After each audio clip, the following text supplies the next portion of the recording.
First ever factory outlet Mukunda jewellery KPHB Kothapet Khammam Somajiguda Hanamkonda. నమస్తే రమగారు. నమస్తే జయ. రమగారు, పూర్వ జన్మలో చేసిన అప్పులు కానీ తప్పులు కానీ పాపాలు కానీ ఈ జన్మలో ప్రభావం చూపిస్తాయా? భారతీయ సిద్ధాంతమే కర్మ సిద్ధాంతం కదా జయ. అవును, మన సిద్ధాంతమే అది. ఈ జన్మలో ఏవో రకరకాల జీవితాలు జీవించి మరణించాక మనం మళ్ళీ పుడతాం. మనం ఎవరెవరికి ఏమేమి ఎక్కడెక్కడ ఎంతెంత ఎలా బాకీ పడ్డామో అవన్నీ వాళ్ళకి అదేవిధంగా అంతకంతా మనం తీర్చవలసిందే, తప్పకుండా తీర్చాలి. మామూలుగా కాదు, వడ్డీతో సహా తీర్చవలసే వస్తుంది. అందులో ఎటువంటి అనుమానము లేదు. మన సిద్ధాంతమే అది. ఇప్పుడు మనం మరణించాక ఎక్కడికి వెళ్తామో మనకు తెలియదు. ఇవన్నీ మాట్లాడక్కర్లేని మాటలు. లెక్క ప్రకారం అయితే మనం మాట్లాడుకోక్కర్లా, ఏం మాట్లాడుకోక్కర్లా మనం. ఎందుకంటే మనం చచ్చిపోయాక ఏమవుతామో తెలియదు కదా మనకి. మన ముందు పోయిన మన తాతలు, మా అమ్మలు, అమ్మమ్మలు వాళ్ళంతా ఎక్కడికి పోయారో తెలీదు. వాళ్ళు ఎక్కడ పుట్టారో తెలియదు, వాళ్ళేం చెప్పలేదు. నేను ఇక్కడ పుట్టానురా మనవడా, పుట్టాను మనవరాలని మనకేం చెప్పరు కదా. వాళ్ళు ఎక్కడైనా ఉండొచ్చు, ఏమైనా చేయొచ్చు, అసలు పుట్టకపోవచ్చు కూడా. ఇప్పుడు అది ఎలా మనం వినలేదో మన సంగతి కూడా మనకు తెలియదు. కాబట్టి వినక్కర్లా, మాట్లాడుకోకర్లా మనం. కాకపోతే మనం ఇప్పుడు రెగ్యులర్గా కొన్ని వాక్యాలు వింటాం. రుణానుబంధం అనే, ఎక్కడి నుంచి వచ్చింది ఈ రుణం? మనం ఒక ఇంట్లో పుట్టాం పెరుగుతున్నాం. వాళ్ళు ఎవరికో సడన్గా మనం ఒక సహాయం చేస్తాం. ఏదో జన్మలుగా రుణపడి ఉన్నారు, అందుకే వీళ్ళు ఇక్కడ కలిశారంటారు. ఏ జన్మలుగా మనం అసలు ఒకళ్ళకి పుట్టడం కూడా వాళ్ళతో రుణానుబంధం ఉంటేనే పుడతాం. ఈ పుట్టిన వాళ్ళలో కొంతమంది పిల్లలు అమ్మా నాన్నలతో అడవా చాకరీ చేయించుకుని చిన్నతనం అంతా అనారోగ్యాలతో, తర్వాత మారంతో, చదువు సరిగా చదవక లేదా బాగా చదువుకుని ఖర్చు పెట్టించి వాళ్ళ సంపాదన అంతా లాక్కుని చేసే కుమార్తెలు ఉంటారు. ఇంకో కుమార్తె ఉంటుంది, చిన్నప్పటి నుంచి అమ్మకి నాన్నకి సేవిస్తూనే ఉంటుంది. అది అమ్మకి అనారోగ్యం, అదే వంట వండుకుంటుంది, అదే నాన్నని చూస్తుంది, పెళ్ళిళ్ళు అవుతాయి, అదే అమ్మని నాన్నని చూసుకుంటూ ఉంటుంది. అమ్మా నాన్న దానికి ఇచ్చేదేముండదు, వాడికి ఇచ్చేదేముండదు, వాళ్ళే మోసుకుంటూ ఉంటారు అమ్మా నాన్నని. వాళ్ళే అమ్మా నాన్నకి దాసుడు దాసిగా ప్రవర్తిస్తారు. ఒక్కోసారి అమ్మా నాన్న దాసులు అవుతారు, ఒక్కోసారి పిల్లలే దాసులు అవుతూ ఉంటారు. వాళ్ళ రుణానుబంధం. ఒక కుమారుడు ఒకళ్ళ ఇంట్లో జన్మించాడు అంటే వాళ్ళిద్దరిలో ఏదో రుణం ఉండే పుట్టాడని మన సిద్ధాంతమే అది. బేసిక్ రూల్, ఇండియన్ రూల్, భారతీయ కర్మ సిద్ధాంతం అది. ఏదైనా పక్క వాళ్ళ దగ్గర నుంచి వెనక వాళ్ళ దగ్గర నుంచి మనం అప్పులు తెచ్చుకుంటాం. పంచదార, చింతపండు, గబుక్కున్న పులుసులోకి ఉల్లిపాయలు లేవు, 2 ఉల్లిపాయలు, 2 టమాటాలు, కాస్త కరివేపాకు, కొంచెం కొత్తిమీర, అవి కూడా అప్పులు తీర్చేయాలి. ఎందుకంటే ఆ బాకీ కోసం పుట్టాల్సి వస్తుందని. మనం అలాంటివి నమ్ముతాం జయ. మరి ఉల్లిపాయ బాకీ తీర్చడం కోసం పుట్టాల్సి వస్తాం. మనం ఉల్లిపాయ కోసమో పుట్టాల్సి వస్తే కనుక వాళ్ళ దగ్గర నుంచి పెద్దవి తీసుకుని, బోళ్ళంత సేవ తీసుకుని, బోళ్ళని సహాయాలు తీసుకుని, బోళ్ళని మంచి మాటలు తీసుకుని, డబ్బు బంగారము అవన్నీ తీసుకుని, ఓకే మంచి మాటలు మరి కాదా రమగారు? నాకు తగులుతోంది ఎవరికైనా.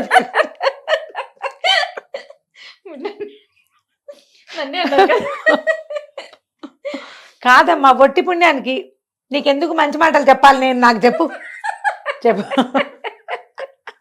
దేవుడా. అవన్నీ కూడా రుణాలే. రేపొద్దున నాకు హెల్పర్గా పుట్టచ్చు నువ్వు వచ్చే జన్మ. చెప్పలేం మనం. పోనీలేండి, మీ ఇంట్లోనే వినేస్తా మాట్లాడి స్టోరీలన్నీ. ఎలాగైనా జరగచ్చు. ఇవన్నీ తీసుకున్నప్పుడు వీటన్నిటికీ బాకీలు చెల్లించాలిగా. మనం ఒకటిది తీసుకున్నామంటే వాడిది తిరిగి ఇవ్వాలా వద్దా? 100% ఇవ్వాలి. నువ్వు 10 రూపాయలు తీసుకున్నావు, 10 రూపాయలు ఆ నోటే కాకపోతే ఇంకో నోటైనా 10 నీకు ఇవ్వాలిగా. 1 గంట నా శ్రమ నువ్వు తీసుకున్నావు, నువ్వు శ్రమ వెనక్కి తిరిగి ఇవ్వాల్సిందే. అంచేత మనం కింద జన్మలో బోల్డని బాకీలు చేస్తే, బోల్డని అప్పులు చేస్తే,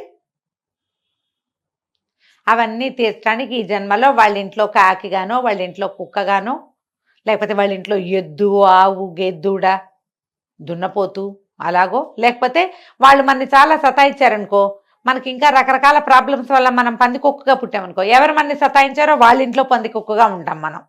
వాళ్ళని కాల్చుకు తింటామన్నమాట. అదే. వీళ్ళు ఏ జన్మలోనో ఎవరినో చంపుకు తిన్నారు, వాళ్ళకి ఈ పందికి ఒక్కొక్కటి చంపుతుంది. ఏ పదార్థాన్ని, పిల్లులు ఉంటాయి జయ, కొన్ని చోట్ల పిల్లులు ఉంటాయి కదా, అంతసేపు పిల్లి తాగేస్తుంది పాలు, వాళ్ళ ఇంట్లో పిల్లి తాగేస్తుంది. వాళ్ళ ఇంట్లో ఎవరి పక్కింటి వాళ్ళ కుక్కొచ్చి వీళ్ళ కుండలో మూతి పెడుతుంది, వీళ్ళ వస్తువుల్లో మూతి పెడుతుంది. నిజంగా అలా జరుగుతాయి. ఒకప్పుడు ఎప్పుడో సంగతి చెప్తా. మూర్తి గారని మాకు బాగా మంచి ఫ్రెండ్స్. ఈ మధ్యకాలంలో మాకు కలవలేదు జయ. ఒక 25-30 సంవత్సరాల క్రితం వారితో రెగ్యులర్గా మాట్లాడేంత ఫ్రెండ్షిప్ ఉండేది. క్రమంగా కాలక్రమంగా మనుషులను సెపరేట్ అవుతాం, వాళ్ళు కూడా అవతలకి ఎక్కడికో వెళ్ళిపోయారు. వాళ్ళని మమ్మల్ని కలిపి ఉండే ఒక తీగ కట్ అయిపోయింది అనుకో, ఇక వెళ్ళిపోయింది. ఒకసారి ఒక సందర్భంలో ఆయన జ్యోతిష్యం అవి చెప్పేవారు, కథలు కూడా రాస్తారు, రాసేవారు. ఈ మధ్యకాలంలో ఎలా ఉన్నారో మరి, కథలు చాలా బాగుంటాయి. వాళ్ళ ఇంట్లో ఎప్పుడు పిల్లి తాగిపోతుంది పాలంటే, ఆ పిల్లికేం రుణపడారు ఉన్నారో రమాదేవి వాళ్ళు. ఏ జన్మలోనో వాళ్ళ గేదె నుంచో, ఆవు నుంచో, మేక నుంచో పాలు పిండేసుకుని ఉంటారు వీళ్ళు. అది ఇక్కడ ఈ పిల్లి రూపంలో వీళ్ళకి ఆ పాలు పనికిరావు కదా, పిల్లి మూతి పెట్టిన పాలు వాడతామా, పారబోస్తారు, వృధా అయిపోతున్నాయి. కింద జన్మలు. అందుకనే ఏదో ఒక్కసారి పిల్లి మూతి పెట్టడం కాదు, ఎంతసేపు, రోజు చాలా ఫ్రీక్వెంట్గా.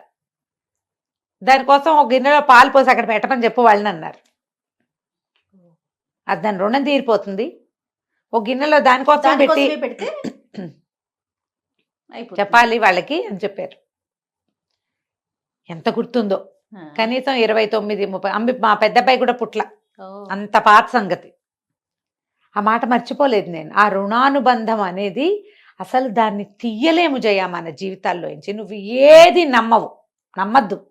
అసలు కర్మానుభవం లేదు, ఏమంటారు కర్మ సిద్ధాంతం లేదు, ఏమీ లేవంటావు. నువ్వు అతిష్టో ఏదో ఇష్టం, నీ ఇష్టం అది. కానీ నువ్వు దారైపోతూ రోడ్డు మీద పడ్డావు, ఎక్కడో పడిపోయావు ఢామని, ఎవరో తెలియదు. ఒక ముష్టివాడు వచ్చి నిన్ను లేవదీస్తాడు, అడుక్కునేవాడు. రోడ్డు మీద ఎవరో ఉంటారు కదా మరి ర్యాండమ్గా, వాడే ఏం చేస్తాడు, వాడి దగ్గర ఒక పాత డొక్కు సీసాలో ఉన్న నీళ్లు నీ మొహాన్ని చల్లుతాడు. నీ ఫోన్లో ఇంచే వాడు ఎవరికైనా ఫోన్ చేయొచ్చు, నువ్వు వెళ్తావు, ఇల్లు చేరిపోతావు. వీడెవరు? ఒక ర్యాండమ్ వ్యక్తి ఎవరో నీకెందుకు సహాయం చేశాడంటావు? దానికి ఒక కారణం చెప్పగలవా నువ్వు? మానవత్వం, ఇలాంటివి చెప్తారు. మానవత్వంతో చేశాడు. మానవత్వం అయినా అక్కడ 15 మంది ఉంటే ఒకడే ఎందుకు చేశాడో నువ్వు నాకు చెప్పు. ఆ 15 మందిలో ఒకడే ఎందుకు చేస్తాడు నీకు? ఖచ్చితంగా రుణానుబంధమే. ఒప్పుకోవాలి కదా, ఒప్పుకోవాలి గారు. తప్పకుండా. మనం ఎక్కడికో బయలుదేరాం, బస్సులన్నీ మిస్ అయిపోయినాయి, బస్సులు లేవు, ఆటోలు లేవు, ఎవరో పోతుంటారు దారిలో. వాళ్ళు వచ్చి మనని బండెక్కించుకుంటారు. మన జీవితానికి టర్నింగ్ పాయింట్ అయిన ఒక ఎగ్జామ్ హాల్ దగ్గర మనని వాడు దింపుతాడు. నీకు ఇక్కడ ఏ అవకాశము లేదు. వాడెవడో ఒకడు వచ్చాడు, వాడి పేరు తెలియదు, ఊరు తెలియదు, నీకేమీ తెలియదు. ఇలాంటి సంఘటనలు జీవితంలో ప్రతివాడికి ఏదో ఒకసారి ఎదురుపడవా జయ? ఖచ్చితంగా అవుతాయండి కదా. పోనీ నీకు అవ్వవు, నువ్వు నీ ఫ్రెండ్స్ దగ్గరైనా వింటావు, అంటే ఎవడో దింపాడు ఆ టైంకి, దేవుడిలాగా వచ్చాడు అంతే. మనం అయితే దేవుడు అంటాం, లేకపోతే వాడెవరో మనకి రుణపడి ఉన్నవాడు మన బాకీ అక్కడ తీర్చాడు. మన జీవితపు టర్నింగ్ పాయింట్లో మనని బట్టికెళ్ళి నించోబెట్టేస్తాడు వాడు. నేను ప్రతిసారి చెప్తా, నా జీవితపు టర్నింగ్ పాయింట్ సుమన్ టీవీ. నేను ఇక్కడికి ఎట్లా వచ్చాను? తర్వాత ఏం పెద్ద స్నేహం కొనసాగలా. ఈ టర్నింగ్ పాయింట్ మాత్రం విజయలక్ష్మి వల్ల వచ్చింది. రుణానుబంధం అమ్మా. తర్వాత ఏం సాగలేదు పెద్దగా, సాగింది అసలు కాదని నేను అంటల్లా. కానీ ఇక్కడ నా జీవితం కొనసాగినట్టుగా, నా జీవితానికి ఇంత అత్యద్భుతమైన టర్నింగ్ పాయింట్ వచ్చినట్టుగా అదంత వర్కౌట్ గాల, అయిపోయింది. ప్రతి వాళ్ళకి మన చిన్నప్పటి నుంచి పెద్ద అయ్యేదాకా ప్రతి మలుపులో, ప్రతి గెలుపులో ఎవరో ఒకళ్ళు ర్యాండమ్ పీపుల్ వచ్చి సహాయం చేసింది ఉంటుంది. వాళ్ళకి కాక వీళ్ళు కూడా, మనం కూడా వాళ్ళకి ఒక ప్రత్యేకమైన సందర్భాలలో మాట సాయమో, పని సాయమో సమయానుకూలమైన ప్రవర్తనతోటో మనం ఎవరో ఒకళ్ళ దగ్గర నుంచుంటాం. ఒక్కొక్కసారి చాలా మంది ఇబ్బందులకి కారణమవుతాం మనం ఒట్టి పుణ్యానికి. అనవసరంగా అసలు అక్కడ ఉండకూడదు, మనం అనవసరంగా వెళ్తాం, మన వల్లే అక్కడ ఏదో బ్యాడ్ సిచ్యువేషన్ వస్తుంది. జరుగుతాయి అట్లా. ఇప్పుడు నేను నీకు చెప్పటల్లా అదేం జరిగిందో, కానీ ఎవరికి వాళ్ళకి తెలుసు కదా. అంతేగా. నాకు నా లోపల తెలుసు, నీకు నీ లోపల గుర్తొస్తుంది. విన్న ప్రతి వాళ్ళకి గుర్తు రావాలి కదా. మన వల్లే ఒక చెడుతుంది ఒకటి, మనమే అది చెడగొట్టడానికి కారణం అవుతాం. అబ్బే కాదండి మేము అద్భుతమైన వాళ్ళం అంటే నువ్వు నాకు చెప్తావు, లోపల చెప్పుకోవద్దు, ఇక్కడ చెప్పాలిగా. మనకు తెలుసు సమాధానం. ఇది ఎందుకు అవుతుంది? అక్కడున్న రుణానుబంధం వల్లే జరుగుతుంది. మనం చెడగొట్టడానికి కారణం అవ్వచ్చు, కలవడానికి కారణం అవ్వచ్చు. వాళ్ళతో మనకున్న బాకీల వల్లే మనం అక్క చెల్లెళ్ళుగా అన్నదమ్ములుగా పుడతాం, స్నేహితులుగా ప్రవర్తిస్తాం, ఇరుగు పొరుగు వాళ్ళుగా ఉంటాం, ఎక్కడో కలుస్తాం. ఒక రైలు ప్రయాణంలో కలిసి ఎవరి దారిన వాళ్ళు దిగిపోయినట్టుగా దిగిపోతాం, కానీ గ్యారంటీగా కలుస్తాం. వాళ్ళతో అంతే మన ప్రయాణం అయ్యి ఉండొచ్చు. రుణానుబంధాలే కొన్ని ఉంటాయి, మధ్యలో భలే కట్ అయిపోతాయి. ఎందుకు కట్ అయిపోయాయో అర్థం కాదు, కానీ మళ్ళీ కలుస్తారు వాళ్ళు. రుణం తీర్లా వాళ్ళకి. ఈ గుంపు విడిపోయిన సమూహం మళ్ళా కొంతకాలానికి కలుస్తుంది. మళ్ళీ ఏదో ఒక ప్రయోజనం ఉంది జీవితంలో, ఇంకో మలుపులో మళ్ళా వీళ్ళతోటి వీళ్ళకి ఇంకా బాకీ తీరవలసింది ఉంది. ఇందులో మన వాళ్ళు చెప్తారు రుణానుబంధ రూపేణ పశుపత్ని సుతాలయ అని. పశువులు, జంతువులు, కుక్కలు, పిల్లులు, నిజం, ఆవులు, మన ఇంట్లో ఉండే గొడ్డు గోద, ఇళ్లలో పెంచుకుంటాం, చిలకలు, పావురాళ్ళు, వాటిని పెంచుతారమ్మా. తాబేళ్లను పెంచేవాళ్ళు కనపడతారు. మన ఫ్రెండ్స్లో కూడా చాలా మంది ఉన్నారు తాబేళ్లను పెంచేవాళ్ళు. ఇవన్నీ రుణానుబంధమేనమ్మా. పత్ని, భార్యలు, అది కూడా. అయితే ఇప్పుడు భర్తలు లేరా అని అడుగుతారు. మనం భార్యలం అయితే వాళ్ళు భర్తలే కాదు మనకి, అది కూడా రుణమే కదా. సుత ఆలయ కూడా చెప్తారు. సంతానము, ప్రదేశాలు, మనం ఉండే ఇల్లు, ఆ ఇంటితో రుణం తీరిపోయింది మనకి. ఒక్కోసారి మీద కూడా ఉంటుందా? ఖచ్చితంగా. ఇళ్ళతోటి రుణం తీరిపోతే ఆ ఊరితో రుణం తీరిపోయిందని చెప్పుకోమా చెప్తాం. ఇళ్లతోటి కూడా ఒక ఇల్లు మన పుటక, మనం అక్కడే అక్షరాభ్యాసం చేసుకున్నాం, అక్కడే గుంట ఉన్నమాలు దిద్దాం, అక్కడే గోళికాయలు ఆడుకున్నాం. ఏదో ఒక దశలో దాని నుంచి బయటకు వచ్చేస్తాను జయ, ఖచ్చితంగా. ఎప్పుడో ఇక అసలు అదేం ఉండదు, మళ్ళీ మన జీవితంలోకి అది రాదు. ఊళ్ళు మారుతారు, ఉద్యోగాలు మారేవాళ్ళు, ఊర్లు మారిపోయేవాళ్ళు, ఈ ఊరు నుంచి ఇంకో ఊరికి మైగ్రేట్ అయిన వాళ్ళు ఎంతమంది లేరమ్మా. అవును. ఆడపిల్లలందరూ పుట్టిళ్ళలో వదిలిపెట్టి పరాయిళ్ళకి వెళ్ళిపోతారు కదా. కొంతమందికి మళ్ళీ మళ్ళీ మళ్ళీ మళ్ళీ పుట్టింటికి వెళ్ళి అక్కడే గడిపే అవకాశం కొన్ని జీవితాలకు లభిస్తుంది. అందరికీ అదృష్టం ఉంటుందా? ఉండదు. మనం చిన్నప్పుడు ఆడుకున్న ఇంట్లో నుంచి మన పెళ్ళయ్యాక అమ్మ నాన్న మన పెళ్లి కోసమే ఇళ్ళం వేసిన దాఖలాలు కూడా ఉంటాయిగా. రుణం తీరిపోయింది, మనకి తీరిపోయింది, వాళ్ళకి తీరిపోయింది. ఆ బాకీ ఇంకో చోట ఎక్కడో మొదలవుతుంది, ఇంకో ఇంటి దగ్గర ఉన్న జంతుజాలంతో స్టార్ట్ అవుతుంది. మేము ఒక ఫ్లాట్లో ఉన్నాం జయ, ఒక 10-14 ఏళ్ల క్రితం. యాక్చువల్గా ఒక కుక్క ఉండేది పక్కన, జానీ దాని పేరు. అది పక్క బిల్డింగ్లో వాళ్ళ కుక్క. అది ఎందుకు వచ్చి పడుకునేదో తెలియదు, మేమున్న బిల్డింగ్లోకి వచ్చి పడుకునేది. మా బిల్డింగ్ వాళ్ళ కుక్క కాదు, అది పక్క బిల్డింగ్కి.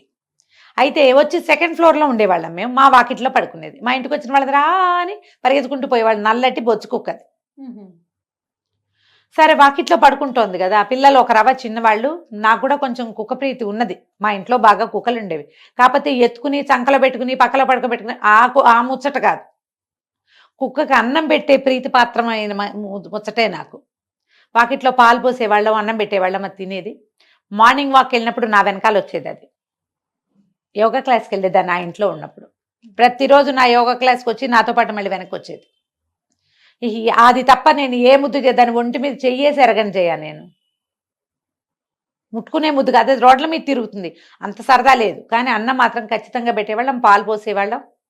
అది మా వాకిట్లో కాలు తుడుచుకునే పట్ట మీద పడుకునేది, అక్కడే ఉండేది. దానికి విడిగా కార్నర్కి, లిఫ్ట్ కార్నర్కి ఏదైనా దుప్పటి వేసేవాళ్ళం. 3 ఏళ్ళు ఏమో ఉన్నాం మా ఇంట్లో. చలికి అక్కడ పడుకునేది.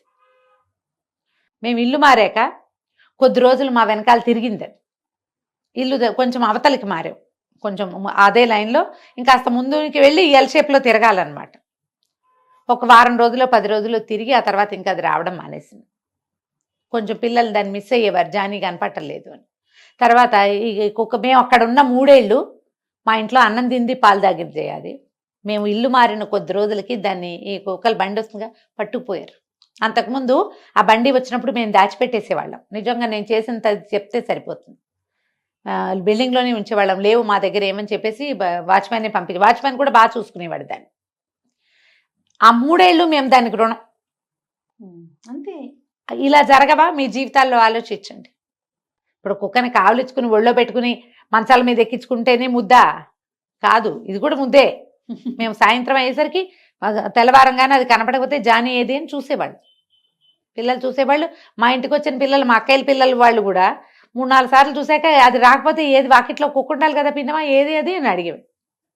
ఇల్లు మారాక మాకు పోయింది, దానికి పోయింది, చివరికి అదే పోయింది పాపం. మనం చెప్పలేకపోతాం చూడు. అంతే కదా. ఇలా ఎన్ని కలుస్తాయో జీవితంలో, ఇవన్నీ బాకీలమ్మా. మనం కొత్తగా రుణపడకూడదు ఎవరి దగ్గర కూడా. ఎవరి దగ్గరైనా ఒక సహాయం తీసుకుంటే దాన్ని ఎహసాన్ ఫరామోషులుగా ప్రవర్తించకూడదు. ఖచ్చితంగా తీర్చుకోవాలి, బాకీలు ఏదో ఒక తీర్చాలి. రూపంలో. ఏదో ఒక రూపంలో తీర్చాలి. అది వాళ్ళకి చెప్పాలి.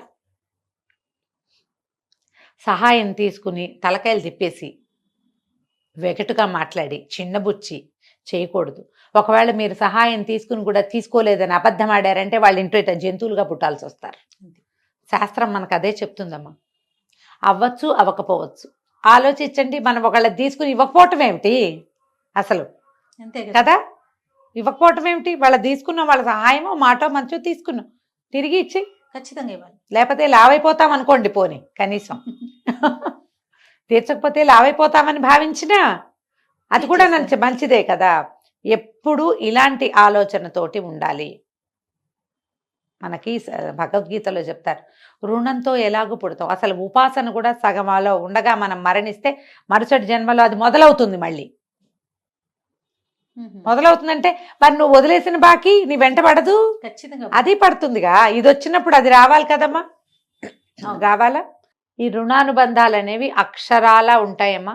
కోడళ్ళు అల్లుళ్ళు కూడా అంతే. ఇప్పుడు ఒక ఇంటికి కోడలుగా వెళ్ళాము, ఈ బాధ్యతలు నేను తీసుకోను అంటే నువ్వు ఇంకో బాధ్యత మోయాల్సి వస్తావు. నీకు సంబంధించింది, అవును, నీకు సంబంధించిన బాధ్యతే నువ్వు మోసావనుకుంటావు, నీ పిల్లలు నిన్ను మోస్తారు. నువ్వు నీ బాధ్యత మోయకపోతే నీ పిల్లలు నిన్ను మోయరు. ఇది సిస్టమ్ జయ, ఇలా వెళ్తుంది. శాపనార్థాలు పెడుతున్నాను అనుకోవద్దు నువ్వు. శాపనార్థాలు కాదు, ఇది అక్షరాల నిజం. నువ్వు ఏ ఇంట్లో కోడలిగా అడుగుపెట్టావో, ఏ బాధ్యత తీసుకోవటానికి వాళ్ళ ఇంటి పేరు తీసుకుంటావు, వాళ్ళ పిల్లల్ని నువ్వు పెంచుతావు, వాళ్ళ ఇంటి పేరే నీ పిల్లలకి వస్తుంది. రేపొద్దున వాళ్ళు పోతే అనకూడదు, అమ్మాయిలో ఏమిటో నువ్వే పట్టాలి. వాళ్ళు వెళ్ళిపోయాక వాళ్ళ ఆస్తి నీకే వస్తుంది. బాధ్యత నువ్వు తీసుకోవద్దు. వాళ్ళు సరిగ్గా ఉండని ఉండకపోని నీ పని నువ్వు చేయాలి. వాళ్ళు సరిగ్గా లేరండి అందుకే నేను వదిలేసా అని సమర్థించుకోకు. నువ్వు వదిలేస్తే నిన్ను వదిలేసేందుకు ఇంకోటి ఉంటాడు సిద్ధంగా. నువ్వు ఏ బాధ్యత తీసుకోలేదు, నీ పిల్లలకి బాధ్యత ఎట్లా వస్తుంది? రాదుగా. నువ్వు బాకీలు తీర్చుకోకపోతే మీ పిల్లలు బాకీలు తీర్చుకోరు. ఈ చైన్ నడుస్తూ ఉంటుంది. దీన్ని బ్రేక్ చేయాలి. కాబట్టి బాధ్యతలు తీసుకోండి, రెస్పాన్సిబిలిటీస్ ఫినిష్ చేయాలి. రుణానుబంధాలు తీర్చుకోవటం అంటే మన మీద పడిన బాధ్యతని మోయాలి. మొదటిది ఇందులో దేవ రుణం, పితృ రుణం, ఋషి రుణం అని చెప్తారు. 3 ఉన్నాయి. దేవరుణం అంటే దేవరుణం దేవతలకి మనం చేయవలసిందమ్మా. పితృ రుణం అంటే మన తాత ముత్తాతలకి, ఫ్యామిలీకి చేయవలసింది. ఋషి రుణం ఒకటి ఉంది. ఋషి రుణం మనకి ఇన్ని గ్రంథాలు అవన్నీ వచ్చినాయి. మనకు ఒక విధి విధానం ఉంది, మనకు ఒక సనాతన సాంప్రదాయం ఉంది. దాన్ని గౌరవించు, దాన్ని ముందుకు తీసుకెళ్ళు. ఈ రుణాలు తీర్చుకోవాల్సిందే. ఇందులో అమ్మా నాన్నలు ఉంటారు, అక్క చెల్లెళ్ళు ఉంటారు, అన్నదమ్ములు ఉంటారు, చుట్టుపక్కల వాళ్ళు ఉంటారు, సమాజం ఉంది, మనం పెరిగిన సంప్రదాయం, మతం, మనం ఏ ధర్మంలో పుట్టామో ఆ ధర్మం. నువ్వు ఇది నీకేదో ప్రాబ్లం వచ్చిందని మతాలు మార్చేసుకుంటాం, చేస్తున్నాం కదా. అదే మనం ఇది వదిలేసి ఇంకో దాంట్లోకి వెళ్తాం. పాయింట్ అమ్మా. సరే, ఎవరి కష్టం వాళ్ళది. ఏదో కష్టం వచ్చింది, మారిపోయి. మీ అమ్మా నాన్నని మారుస్తావు నువ్వు? ఎవరైనా మారుస్తారా? అమ్మా నాన్నని ఎట్లా మారుస్తావు నువ్వు? అమ్మా నాన్న సెలక్షన్ నీ చేతిలో లేనట్టే నీ ధర్మం సెలక్షన్ కూడా నీ చేతిలో లేదు. నువ్వు మారడానికి వీల్లేదు. మారి నువ్వు సాధించలేదు. మారినా నువ్వు వెళ్ళేది అందరూ వెళ్ళే చోటకే. ఇంకోలా ఏం పోవు, నువ్వు అంతే. ఇలాగే పోతావు. ఇలాగే అవుతుంది. ఈ మారకూడదు. మారకుండా మనం ఏ ధర్మాల్లో పుట్టామో దాన్ని గౌరవించి దాన్ని ముందుకు తీసుకెళ్ళాలి. లేకపోతే మళ్ళీ మళ్ళీ మళ్ళీ మళ్ళీ పుట్టాల్సి వస్తుందమ్మా. మళ్ళీ పుడతాం మనం. ఈ బాకీలతోటే పుడతాం. ఇవి తీర్చుకుంటూ ఈ జన్మలు జరుగుతూ ఉంటాయి. వీటిని తగ్గించుకోవాలి. అప్పుడే మనం భగవంతుడిని చేరగలుగుతాం. ఆ చేరాలంటే రుణాలు తీర్చుకోవాలి. బేసిక్ దానికి ఏంటంటే మీ బాధ్యత బాధ్యత ధర్మం పట్ల, సమాజం పట్ల, కుటుంబం పట్ల మీ బాధ్యతల్ని సక్రమంగా నెరవేర్చండి. వీటిని వదిలేయకండి, విడనాడకండి, మార్చేయకండి. అప్పుడు బాకీలు ఉండవు, అంతే. తీరిపోతాయి ఇక్కడే. తర్వాత ఇంకా మనం పుట్టం ఎటర్నిటీ అంటాం కదా, ఇంగ్లీష్లో మోక్షం అంటాం మనం. అవును, అవును. అది సాధించగలుగుతాం. మళ్ళీ మళ్ళీ పుట్టక్కర్లా. ఇదే జీవితం ఏముందమ్మా, మళ్ళీ పుడితే మాత్రం. మళ్ళీ పుట్టినా ఇంతే, ఇదే శరీరం. దీనికి చిన్నప్పుడంతా ఈ పెరుగుదల ఉంటుంది, తర్వాత దిగుదల ఉంటుంది, ఉమ్, ఉమ్. తరుగుదల కదా. ఈ కష్టం ఎందుకు? బాకీలు తీర్చుకోండి. తప్పకుండా. ప్రధానమైనది ఇంకొకటి నమ్మండి, దీన్ని శాపనార్థంగా భావించద్దు. మీరు తీర్చని బాకీలని మీరు ఎక్స్పెక్ట్ చేయలేరు. మీరు తీసుకోని బాధ్యతలు మీరు ఎవరి దగ్గర ఎక్స్పెక్ట్ చేయలేకపోతారు. ఎందుకంటే ఒక వయసు దాటాక ఖచ్చితంగా మనకు సపోర్ట్ కావాలి. ఇది ఆలోచించుకోవాలి తప్పకుండా. అంతే. నమస్తే రమగారు. నమస్తే.